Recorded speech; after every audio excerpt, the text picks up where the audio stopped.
Hello everyone, क्या हाल चाल है बच्चों। तो देखो बच्चों, आज एक बहुत अच्छी वीडियो लेकर आया हूँ। बिल्कुल आज हम डिस्कस करेंगे इनके बारे में। बिल्कुल बच्चों, तो ये कौन है मैं आपको बता दूँ, ये है पाइथागोरियन।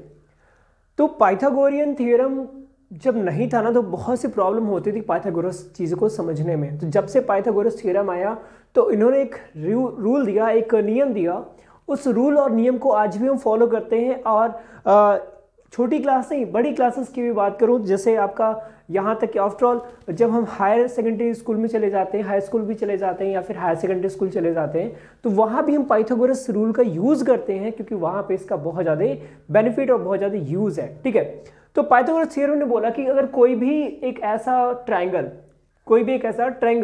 जिसमें क्या हो, एक एंगल एटलीस्ट 90 डिग्री का हो, तो उनके कहने का मतलब ये था कि मान लीजिए एक ट्रायंगल ये है, एक ट्रायंगल आपका ये है, जिसका मैं नेमिंग कर देता हूं इसको ए, ये बी और ये सी। तो ए बी सी एक ट्रायंगल है जिसमें बी क्या है आपका 90 डिग्री का है। ए बी क्या है, एक ट्रायंगल, ए बी सी एक ट्रायंगल है जिसमें बी क्या है आपका बच्चों, angle B as a 90 degree. तो इसके जस्ट अपोजिट साइड जो होता है, जस्ट अपोजिट साइड, इसको हम बोलते हैं हाइपोटेनियस। क्या बोलते हैं? हाइपोटेनियस। बाकी तो साइड जो होते हैं हमारे, अब देखो ट्रायंगल में 3 साइड होते हैं, एक होता है हाइपोटेनियस, एक परपेंडिकुलर, एक बेस। तो आप किसी को भी परपेंडिकुलर मान लो, मैं इसे मान लेता हूं परपेंडिकुलर। मैंने इसे परपेंडिकुलर मान लिया और मैंने इसे बेस मान लिया। अच्छा, तो कुछ हिंदी मीडियम के बच्चे होंगे, उनके लिए ये बात मैं बता देता हूं। ये जो हाइपोटेनियस होता है उसे हम लोग बोलते हैं कर्ण। क्या बोलते हैं इसे? हम कर्ण बोलते हैं। बेस को हम बोलते हैं आधार। क्या बोलते हैं हम? आधार। और परपेंडिकुलर को बोलते हैं हम, क्या बोलते हैं बच्चे? इसको हम बोलते हैं लंब।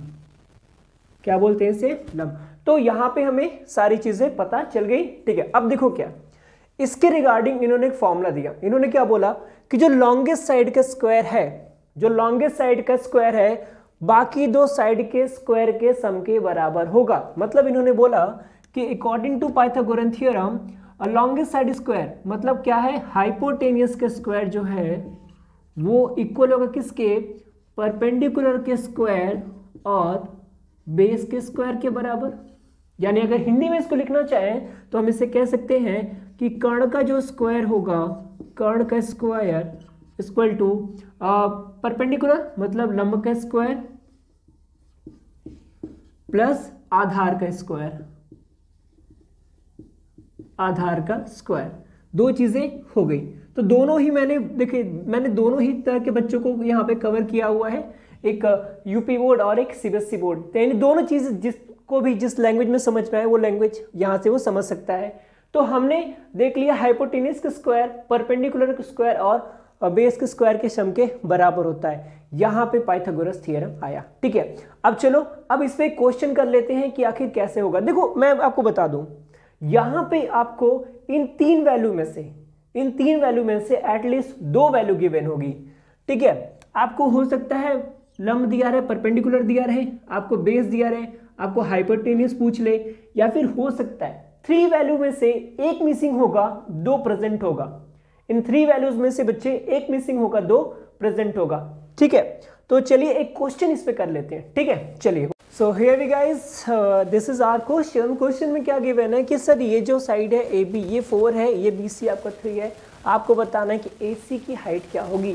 तो चलिए करते हैं इस क्वेश्चन को। तो लगाएंगे यहाँ पे पाइथागोरस थ्योरम। तो अब पूछा क्या है, सबसे ये बड़ी बात तो ये आपको फाइंड करनी पड़ेगी कि यहाँ पे किस चीज़ की वैल्यू आपको निकालनी है। तो देखो मेरे बच्चे, ये है 90 डिग्री और 90 डिग्री के ठीक सामने वाली जो साइड होती है वही हमारी कहलाती है परपेंडिकुलर। ठीक, क्या कहलाती है? परपेंडिकुलर। तो यहाँ से हम कह सकते हैं कि ए सी का स्क्वायर किसके स्क्वायर के सम के बराबर होगा बच्चे? A B square plus B C square. Same चीज वही लगा है। ठीक है, तो ए सी ही रहने दीजिए, ए सी स्क्वायर को ए सी स्क्वायर ही रहने दीजिए। ए बी की स्क्वायर, ए बी की वैल्यू 4 है तो 4 का स्क्वायर प्लस बी सी की वैल्यू 3 है तो 3 का स्क्वायर।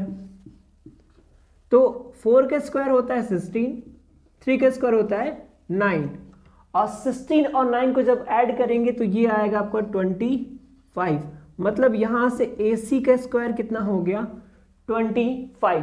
अब इसको दो तरीके से कर सकते हो आप, चाहे तो इसको भी स्क्वायर बना दो, दोनों स्क्वायर स्क्वायर कट जाएंगे, ठीक है, या फिर इस स्क्वायर को आप यहां उठा के ले आओ, इधर स्क्वायर रूट में बनेगा और स्क्वायर रूट से जब बाहर निकलेगा तो 5 बाहर आ जाएगा।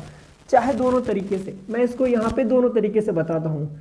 तो यहाँ मेरा AC स्क्वायर इक्वल टू 25, मतलब AC का होल स्क्वायर इक्वल टू क्या हो जाएगा, ये 5 का स्क्वायर हो जाएगा। अब देखिए हमने एक्सपोनेंट का रूल पढ़ा हुआ है कि अगर बेस इक्वल होते हैं, ठीक है, तो इनके ये जो होंगे ये भी क्या होंगे, इक्वल होंगे। तो यहाँ से मेरा स्क्वायर स्क्वायर कट जाएगा, AC की वैल्यू क्या हो जाएगी, AC की वैल्यू 5 आ जाएगी। समझ में आ गई बात, AC की वैल्यू कितनी आ गई, 5 आ गई, ठीक है। आगे देखो दूसरे मेथड से, ये तो रही AC की बात। इस मेथड से कैसे निकालेंगे, दूसरा मेथड देखो इसका। दूसरा मेथड क्या है, हमारा जो AC है, AC स्क्वायर इक्वल टू 25 हो गया। AC अब ये स्क्वायर इधर जाएगा तो स्क्वायर रूट में चेंज होगा, ये हो जाएगा 25। तो AC इक्वल टू क्या हो गया, ये हो गया 5। AC की वैल्यू यहाँ पे आ गई। तो हमने देखा, हमने दोनों तरीके से निकाल लिया। और एक बात और बच्चों मैं आपको बता दूं कि जब कभी भी हम रूट्स में से वैल्यू बाहर निकालते हैं, ठीक है, रूट में जब कभी भी हम वैल्यू बाहर निकालते हैं वो वैल्यू हमेशा प्लस और माइनस में आती है, लेकिन यहाँ पे हम केवल प्लस की ही वैल्यू कंज्यूम किए हैं। क्यों, क्योंकि डिस्टेंस कभी भी नेगेटिव नहीं होता, तो बस इसीलिए हमने यहाँ पे +5 को लिया हुआ है, ठीक है बच्चों। तो आई होप ये छोटी सी जो वीडियो है आपको पसंद आई होगी। तो और भी ऐसे इन्फॉर्मेशन वीडियो के लिए मेरे चैनल में बने रहिएगा, आपको और भी ऐसे इन्फॉर्मेशन वीडियोस मिलते रहेंगे। तो मिलते हैं नेक्स्ट वीडियो में, तब तक के लिए जय हिंद दोस्तों।